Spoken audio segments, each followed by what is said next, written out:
नमस्कार, हमारी खास पेशकश में आपका स्वागत है। आपके साथ मैं दीपेश परकले। दिन भर की भागम भाग और रफ्तार भरी खबरों के बीच कुछ खबरें ऐसी भी होती हैं जो सामान्य खबरों से थोड़ी जुदा होती है, और खबरों की भीड़ में ये खबरें होती हैं जरा हटके। आज बात करेंगे लाचारी और लापरवाही की एक तस्वीर की जो विकास के दावों की बता रही है असलियत। मिलेंगे उन योद्धाओं से जो संकट काल में भी संवार रहे हैं भविष्य। चर्चा उस ऑनलाइन मीटिंग की भी होगी जहां होना पड़ा 500 से ज्यादा शिक्षकों को शर्मिंदा, और बात अदरक की भी करेंगे जो स्वाद के साथ सेहत और सुरक्षा दोनों दे रही है। तो चलिए शुरू करते हैं खबरें जरा हटके।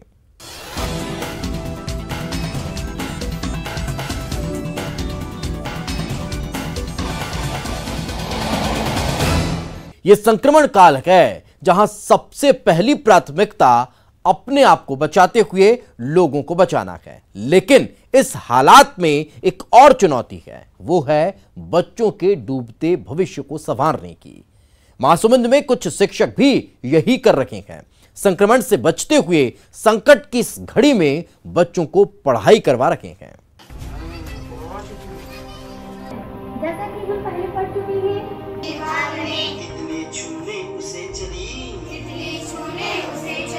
कोरोना महामारी के चलते स्कूली बच्चों का भविष्य अधर में लटका हुआ है।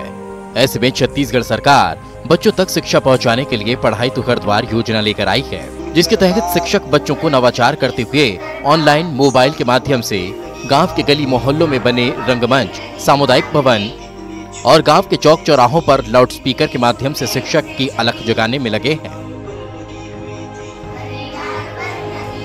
महासमुंद के बागबहार ब्लॉक से भी ऐसी की तस्वीर सामने आई है, जहां शासकीय स्कूल के शिक्षक विजय शर्मा 4 स्कूलों के कक्षा 1 से 8 तक के 220 छात्रों को पारा मोहल्ला कक्षा के तहत शिक्षा दे रहे हैं। शिक्षक विजय शर्मा रोजाना ग्राम पंचायत कोमा खान, लुकुपाली, भोयना बाहर के छात्रों को लाउडस्पीकर के जरिए पढ़ाते हैं। इसके लिए शिक्षक ने अपने 2 पहिया वाहन में ही साउंड सिस्टम लगवा लिया है। हमने SCERT रायपुर के मार्गदर्शन में कोमा खान में लाउड स्पीकर केंद्र द्वारा शिक्षा देने का सोचा, और चर्चा करने के बाद हमने 2 केंद्रों की शुरुआत की।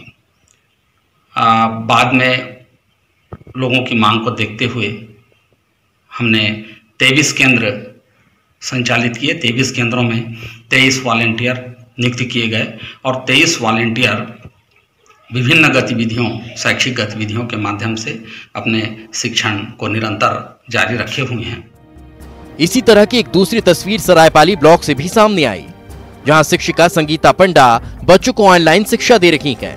बच्चों को विज्ञान जैसे कठिन विषय पर न केवल किताबी ज्ञान मिल रहा है, बल्कि उन्हें घर बैठे प्रतियोगी ज्ञान भी दिया जा रहा है। इसके लिए उन्होंने अपने घर को ही प्रयोगशाला बना दिया। मेरा यह मानना है, मैं एक विज्ञान विषय की शिक्षिका हूं और सिर्फ ऑनलाइन क्लास में ही बच्चों को विज्ञान से संबंधित विषय को मैं पढ़ाऊंगी तो बच्चे उसको अच्छे से नहीं समझ पाएंगे। जब तक हम विज्ञान विषय को प्रयोग के साथ न सीखें तो कॉन्सेप्ट क्लियर नहीं हो पाता।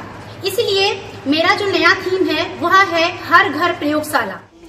तीसरी तस्वीर तेलीबांधा गांव की है, जहां के शासकीय स्कूल के शिक्षक खोरबाहरा सोनवानी बुलटू के बोल के तहत बच्चों को अनोखी पढ़ाई करा रहे हैं। दरअसल खोरबाहरा ने अलग अलग विषयों के पाठ्यक्रम को अपनी आवाज में रिकॉर्ड कर चिप के माध्यम से स्पीकर में लगा रखा है। इसके लिए उन्होंने बाकायदा 7 स्पीकर खुद के खर्च से खरीदा है, जिसे वो रोजाना एक समय पर गांव के अलग अलग मोहल्लों में मोहल्ला क्लास के तहत चलाते हैं। तो हम बच्चों को 3 भाग में डिवाइड किए। एक ऐसे बच्चे जिनके पास स्मार्टफोन है, उसके बाद दूसरा ऐसे बच्चे जिनके पास कीपैड फ़ोन है जिसको हम बुलटू के बोल के माध्यम से कंटेंट शेयर कर सके।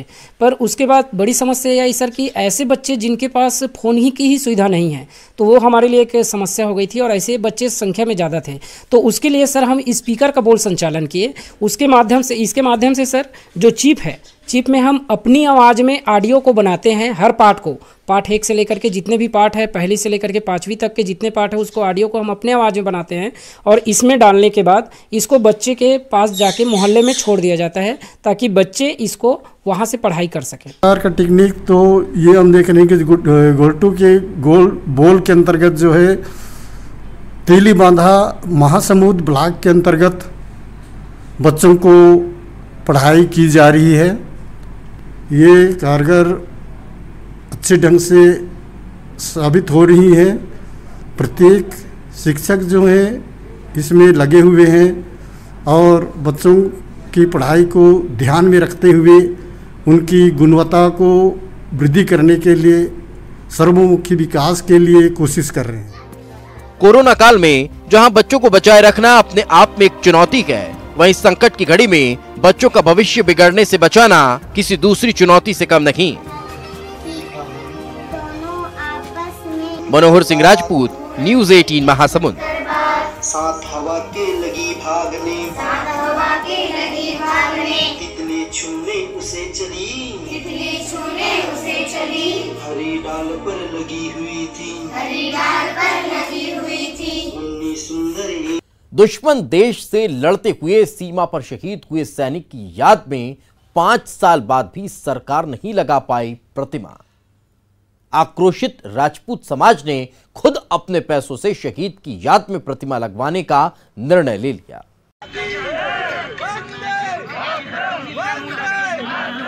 दुश्मनों को धूल चटा देने वाले शहीद ज्ञान सिंह परिहार की 6वीं पुण्यतिथि पर उन्हें फिर से याद किया गया। उन्हें श्रद्धांजलि दी गई। उनकी शहादत में जमा लोगों ने कसम खाई कि ज्ञान सिंह की शहादत जाया नहीं जाएगी, इसीलिए उनकी याद में एक मूर्ति लगाई जाएगी। दरअसल 5 अक्टूबर 2014 को ही इंदौर के शहीद ज्ञान सिंह परिहार पाकिस्तान से लड़ते हुए पुंछ में शहीद हो गए थे। तभी मध्य प्रदेश की शिवराज सरकार ने उनकी याद में एक मूर्ति लगाने की घोषणा की थी, लेकिन शहादत के 6 साल बाद भी वो वादा पूरा नहीं हो पाया। शहीद ज्ञान सिंह की 6वीं पुण्यतिथि पर उनके परिवार और समाज के लोगों ने श्रद्धांजलि अर्पित की। इस दौरान घोषणा की गई कि जल्द ही ज्ञान सिंह परिहार की मूर्ति लगवाई जाएगी। लांस नायक ज्ञान सिंह परिहार जी की 6वीं पुण्यतिथि है। 5 अक्टूबर 2014 को पाकिस्तान से बहादुरी से लड़ते हुए, पाकिस्तान की सेना को जवाब देते हुए वहाँ पर पुंछ में शहीद हुए थे। और आज भी हम 2014 से पहले से हम ये समझते आ रहे थे कि ज्ञान सिंह भाई जैसे हमारे बीच में थे, आज भी ज्ञान सिंह परिहार जी हमारे बीच में या दूसरे युवाओं के बीच में दिल में मौजूद है। और हम हर साल प्रतिवर्ष उनकी 5 अक्टूबर को उनकी पुण्यतिथि बनाते हैं। हमारे क्षेत्र का नाम जैसा ज्ञान सिंह भाई ने किया है रोशन, आज वैसे ही युवा उनको अपने दिल में बसाकर आगे भी सारे युवा यहाँ के लगभग हमारे क्षेत्र से 300 युवा आज भी इंडियन आर्मी के अंदर है और वो सब ज्ञान सिंह परिहार जी को अपने दिल में बसाकर उनको अपना भाई मानकर और हमेशा उनकी याद में आर्मी में जाने की इच्छा रखते हैं। 2014 में तब के मुख्यमंत्री शिवराज सिंह चौहान ने खुद ही शहीद की मूर्ति लगाने की बात कही थी, लेकिन तब से लेकर आज तक वादा पूरा नहीं किया गया। सरकार की इसी वादा खिलाफी से नाराज होकर परिहार समाज ने खुद के पैसों से मूर्ति लगाने का फैसला लिया है। शहर के 300 से ज्यादा युवा आज फौज में नौकरी कर रहे हैं, जो शहीद ज्ञान सिंह को अपना रोल मॉडल मानते हैं। शहीद ज्ञान सिंह को शहर की शान मानते हैं।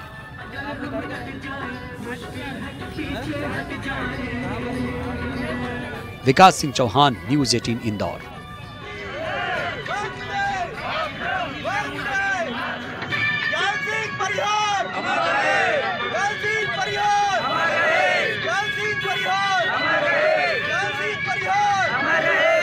वक्त एक छोटे से ब्रेक का है। ब्रेक के बाद जल्द हाजिर होंगे।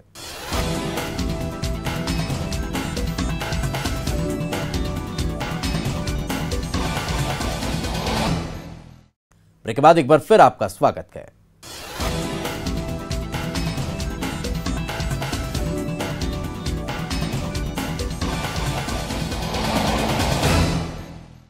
कोरोना संक्रमण के खिलाफ अपनी इम्यूनिटी बेहतर करने के लिए अदरक और हल्दी का सेवन सबसे लाभकारी बताया गया है। अब एक वैज्ञानिक ने कोरोना के खिलाफ अदरक को सबसे प्रभावकारी घटक साबित किया है और एक खास अदरक चाय तैयार की है।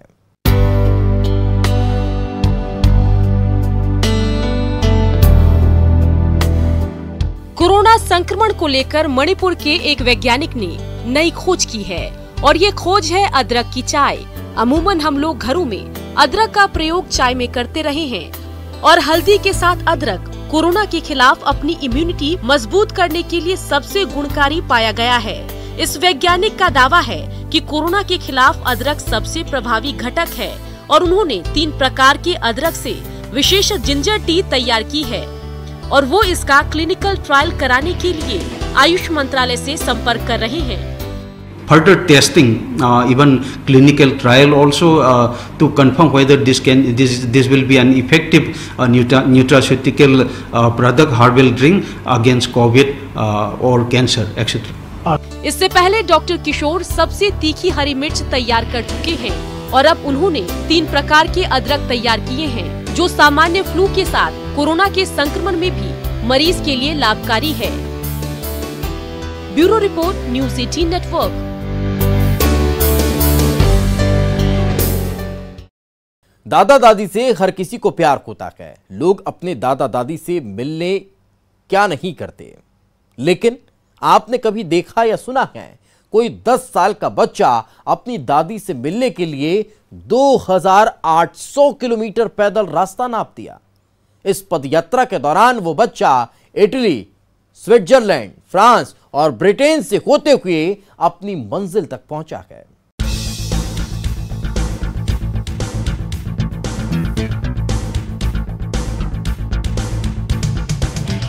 सोशल मीडिया पर आजकल एक बच्चे की कहानी वायरल हो रही है जो 2800 किलोमीटर पैदल चलकर दादी से मिलने पहुंचा था। 10 साल के रोमियो कॉक्स ने 20 जून को पिता फिल के साथ इटली में सिसिली के परलेमो से लंदन का सफर शुरू किया था। इस दिलचस्प यात्रा के दौरान दोनों इटली, स्विट्जरलैंड, फ्रांस और ब्रिटेन से होते हुए अपनी मंजिल पर पहुंचे। जी हां, 21 सितंबर को बाप बेटे की ये जोड़ी यूके पहुंची थी। फिलहाल दोनों आइसोलेशन में हैं। इसके बाद वे रोमियो की दादी से मिलेंगे। इस रोमांचक यात्रा के कुछ लम्हों को रोमियो ने अपने इंस्टाग्राम अकाउंट पर शेयर किया था, जो अब वायरल हो रहा है। रोमियो के मुताबिक पिछले 3 महीने में उसने जितनी भी मेहनत की है वो उस वक्त सफल हो जाएगी जब वो अपनी दादी को गले से लगा लेगा।